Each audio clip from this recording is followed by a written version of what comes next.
তো বন্ধুরা, এখন আছি বিরাটনগরের আই হসপিটালে, নেপালে। তো আজকের ভিডিওটা এটা নিয়েই, তো দেখো তোমরা শেষ অবধি কী করে আসছি। তো চলো ভিডিওটা শুরু করি।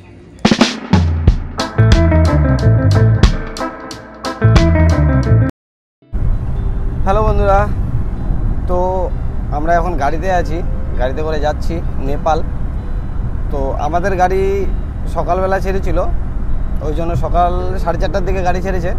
তো তখন ভিডিও করা হয়নি, মানে অনেক সকালবেলা, তখন অন্ধকার ছিল, ওই জন্য এখন ভিডিওটা রানিং করছি।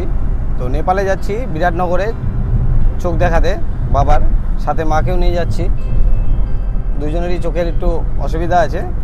তো নেপালে জানোই যে ট্রিটমেন্ট ভালো হয়, সবাই নেপালেই যায়। তো ভাবলাম যে নেপালেই যাই, নেপালে যাওয়াটাই বেটার হবে। তো গাড়ি নিয়ে যাচ্ছি, কারণ ভাবলাম যদি একদিনে যদি হয়ে যায়, ওই জন্য 4 চাকা নিয়ে যাচ্ছি। আর যদি বাসেও আসা যেত, আবার ট্রেনেও আসা যায়। বাসে আসতে গেলে 2-3টা বাস চেঞ্জ করতে হবে তোমাদেরকে। প্রথমে হয়তো যদি রায়গঞ্জ থেকে আসো বা কালিয়াগঞ্জ থেকে আসো, তো প্রথমে ডালখোলা আসতে হবে। ডালখোলা পূর্ণিয়া মোড় থেকে তোমাকে আবার বাস চেঞ্জ করে পূর্ণিয়া আসতে হবে। পূর্ণিয়া থেকে আবার যোগবাণীর জন্য যেতে হবে। বিরাটনগরে যাচ্ছি, বিরাটনগরে ভালো মানে চোখের ট্রিটমেন্ট হয়।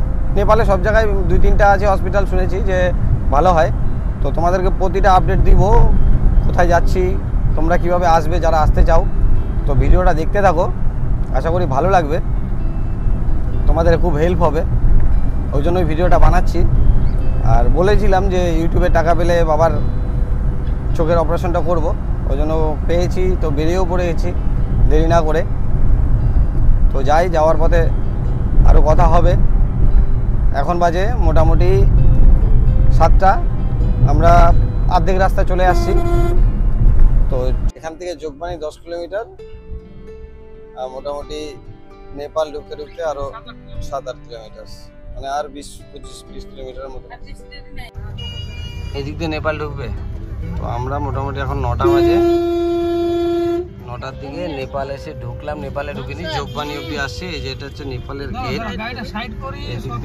তো বন্ধুরা, তোমরা যদি গাড়ি নিয়ে আসো, তাহলে তোমাদেরকে একটা বানসাল বানাতে হবে, যেটা পড়বে 200 টাকা করে একদিনের। তো বন্ধুরা, এখন আমরা আবার টোটো নিলাম নেপাল বর্ডারের ওখান থেকে। এই যে মা বাবা আছে সাথে। তো টোটো নিলাম কারণ আমাদের গাড়িতে একটু প্রবলেম হলো। বর্ডারের ওখানে গাড়ির কাগজ নিয়ে একটু প্রবলেম হলো, ওই জন্য এখান থেকে প্রায় 3 কিলোমিটার। তো টোটো নিয়ে এখন যাচ্ছি বিরাটনগর হসপিটালে। তোমরা যদি বাসে আসো, তো তোমাদের যোগবাণীর বাস স্ট্যান্ড থেকে টোটো নিয়ে যেতে হবে। তো আমরা ডাইরেক্ট গাড়িতেই চলে যেতাম, আমাদের গাড়িতেই, কিন্তু একটু গাড়ির একটু প্রবলেম হলো, ওই জন্য এখন সকাল 9টা বাজে। তো দেখলাম এখন অনেক সময় আছে, তো এখান থেকে টোটো নিয়ে দেখি ওখানে কতক্ষণ লাগছে। আর যাচ্ছি এখন হসপিটালের দিকে। তো এখানে একটাই বড় সমস্যা, যে নেটওয়ার্ক নাই, নেটওয়ার্ক পাবে না। যেই নেপালে ঢুকে যাবে, ওখানে আর নেটওয়ার্ক পাওয়া যাচ্ছে না, এটা একটা সমস্যা আছে। তো যেহেতু আমাদের ফোন ছাড়া এখন উপায় নাই, ওই জন্য নেটওয়ার্কের খুব প্রবলেম। কোনো রকম কন্ট্রাক্ট বা কারো কিছু শুনতে চাইলে হবে। A few moments later. Nepal hospital है ना?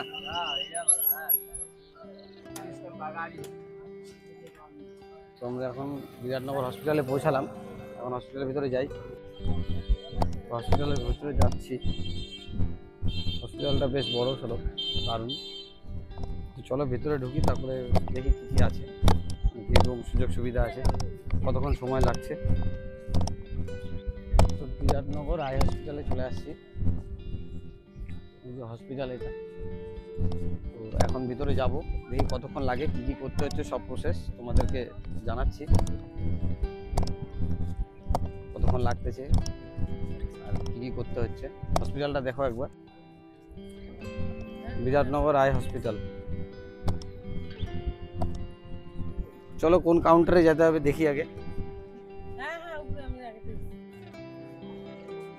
2 নম্বর কাউন্টারে, এখান থেকে মনে হয় এখন ইয়ে করতে হবে, কুপন নিতে হবে, তারপরে দেখানো দিয়ে। এখান থেকে আগে টিকিট করে নিতে হবে 2 নম্বর। হসপিটালের বাঁদিকে, মানে ঢুকতেই গেট দিয়ে ঢুকেই বাঁদিকে 2 নম্বর কাউন্টার আছে, ওখান থেকে 40 টাকার একটা টিকিট করে নিতে হয়। টিকিট বলতে তোমাকে প্রেসক্রিপশনের মতন একটা করে দিবে, ওটা নিয়েই তোমাকে ওই কাগজটা নিয়ে তোমাকে ডাক্তারের কাছে যেতে হবে। তো আমরা প্রথমেই ওই কাগজটা করে নিলাম। তো ওখানে একবার চেক আপ হবে, মানে ওখানে 2-3 জায়গায় চেক আপ হয়। ওখানে আগে চেক আপ করে তারপরে ওরা আবার অন্য একটা কাউন্টারে পাঠায়। তো তোমরা চাইলে, যদি আমি পরে জানতে পারলাম যে তোমরা চাইলে 300 টাকার একটা কাউন্টার আছে যেখান থেকে খুব তাড়াতাড়ি হয়। তো আমার এটা জানা ছিল না। তো যাই হোক, আমরা প্রথমে 40 টাকারই টিকিটটা করে নিয়ে চলে গেলাম হসপিটালে। ওখানে চেক আপ করার পর তো আমাদেরকে আবার 5 নম্বর কাউন্টারে পাঠালো। তো ওখানে কিছুক্ষণ থাকার পর মা বাবার একসাথেই যেহেতু ট্রিটমেন্ট চলছিল, মানে ডাক্তার দেখছিল, তো দুইজনের একসাথেই একই চেম্বারে পাঠালো, 5 নম্বর চেম্বারে পাঠালো। তো মায়েরটা হয়ে গেল, মায়েরও অপারেশন করতে বলেছিল, কিন্তু মা বলল এখন অপারেশন করবে না, মানে মায়েরও ছানি পড়তে শুরু করছে। তো যাই হোক, মায়ের ওষুধ নেওয়া হয়ে গেল। নিয়ে এবার বাবার জন্য, যেহেতু বাবারটা চোখ অপারেশন করবোই, বাবার ছানি 2 চোখেই পড়েছে আর বেশি পড়েছে, ওই জন্য বাবার ছানিটা অপারেশন করতেই হবে। তো অপারেশনের জন্য অনেক রকমের চার্ট আছে, মানে যেরকম টাকা দিয়ে তোমরা লেন্স নিতে পারো, নর্মাল থেকে শুরু করে দামি। তো আমরা একটা লেন্স নিয়ে নিলাম আর কাউন্টারে যাই টাকা জমা দিয়ে দিলাম। তারপরে আমাদের ব্লাড টেস্ট করার জন্য বলল যে ব্লাড টেস্ট করতে হবে। তো সেই মতো আমরা ব্লাড টেস্টও করে নিলাম। করে নেওয়ার পর কিছুক্ষণ সময় নিল ব্লাড টেস্ট, আর বললো রিপোর্ট আসতে 2 ঘন্টা সময় লাগবে। যেহেতু 2 ঘন্টা ব্লাড টেস্টের সময় লাগবে, তো সেই পাকে ভাবলাম আমরা একটু দুপুরের খাওয়া দাওয়াটা করে নিই, যেহেতু 12:30 1টা বেজে গিয়েছিল। তো হসপিটালের বাইরেই অনেক হোটেল আছে খাওয়া দাওয়ার। তো আমরা একটা বাঙালি হোটেলে পেয়ে গেলাম। বাঙালি হোটেল আছে একটা, দাদা বৌদির বাঙালি হোটেল। তো সেই হোটেলের খাওয়া দাওয়া খুব ভালো লাগলো। ডাল ভাত খাও, মাছ ভাত খাও, যে কোনো ভাত খেতে পারো, বেশ ভালো খাওয়া দাওয়া, খুব ভালো, পয় পরিষ্কার। আর থাকতে চাইলে ওখানে হোটেলও আছে, রুম আছে, হসপিটালের বাইরেও অনেক রুম আছে। আর তোমরা যদি বাসে করে আসতে চাও তাহলে তোমাদেরকে যোগবাণী অবধি আসতে হবে, তারপরে নেপাল বর্ডার ক্রস করে তোমরা টোটো করে এই হসপিটালে আসতে পারো। তো বিরাটনগরে অনেক কটাই আয়ের হসপিটাল আছে, মানে চোখের হসপিটাল আছে। তার মধ্যে রানী ভারতী যে হসপিটালটা আছে ওটা হচ্ছে সবথেকে পুরাতন হসপিটাল এবং ভালো হসপিটাল, মানে এখানে সুযোগ সুবিধা বেশি, কম খরচায় বেশ ভালো হসপিটাল এটা। আবার তোমরা ট্রেনে করেও আসতে পারো। যদি ট্রেনে করে আসতে হয় তাহলে তোমরা ট্রেনে করে যোগবাণী স্টেশনে নামবে, কাটিহার হয়ে বা বারসুই হয়ে। তো যে কোনো যোগবাণী স্টেশন হয়ে তারপরে তোমরা আবার ওই নেপাল বর্ডার ক্রস করে অটো করে আসতে হবে। তো এখানে এমনি কোনো অসুবিধা নেই, সব ভালো, সব রকমেরই সুযোগ সুবিধা আছে। তুমি এখানে ক্যান্টিনও আছে হসপিটালের মধ্যেও, তুমি যদি বাইরে না খাও ক্যান্টিনে। তোমরা যদি বাইক নিয়ে আসো, মানে শিলিগুড়ি থেকে বা কাছাকাছি কোনো জায়গা থেকে বাইক নিয়ে আসো, তো বাইক রাখারও পার্কিংয়ের জায়গা আছে হসপিটালে। A few moments later. তো আমাদের অপারেশনের জন্য একদিন থাকতে হতো, ডাক্তার বলে দিল। তো সেই মতো আমরা হোটেল খুঁজতে আসলাম। হোটেল হসপিটালের বাইরেই অনেক রকমের হোটেল আছে, তোমরা 250-300 টাকারও হোটেল পেয়ে যাবে, আবার 500-600 টাকারও হোটেল পেয়ে যাবে। তো 250-300 টাকার হোটেলে অ্যাটাচ বাথরুম নাই, ওই জন্য ওই হোটেল না করাই ভালো আমার মনে হলো।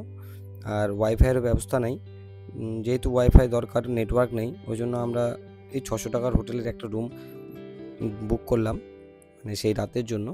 আর হোটেলের বাইরেই খাওয়ার দোকানও আছে, মানে যখন ইচ্ছা তখন তোমরা খেতে পারবে ওই হোটেলের বাইরে। তো হোটেল করা হয়ে গেলে আমরা আবার চলে আসলাম হসপিটালে। যেহেতু হসপিটালে বাবার অপারেশনের সময় হয়ে গেছিলো, ওই জন্য আমরা হসপিটালে চলে আসলাম। হসপিটালের তোমাদের অপারেশন হয় দোতলাতে, 132 নম্বর রুমে অপারেশন হয়। তো হসপিটালটাও বেশ ভালো, দেখো দোতলাটাও বেশ সুন্দর না? আর সবথেকে ভালো লাগে এখানকার পয় পরিষ্কার, খুব পরিষ্কার পরিচ্ছন্ন একদম, মানে কোনো নোংরা টোংরা নেই। হসপিটালটা বেশ নার্সিংহোমের মতন। তো যাই হোক, আমাদের অপারেশন হয়ে গেল 4টার মধ্যে, তারপরে ছুটি দিয়ে দিল। আর পরের দিন যেহেতু থাকতে হতো, পরের দিন চেক আপের জন্য আমরা আবার পরের দিন সকাল 7টার দিকে গেলাম চেক আপ করাতে। তো চেক আপ করে নিয়ে কিছুক্ষণ পরে তো অপারেশন হয়ে গেল।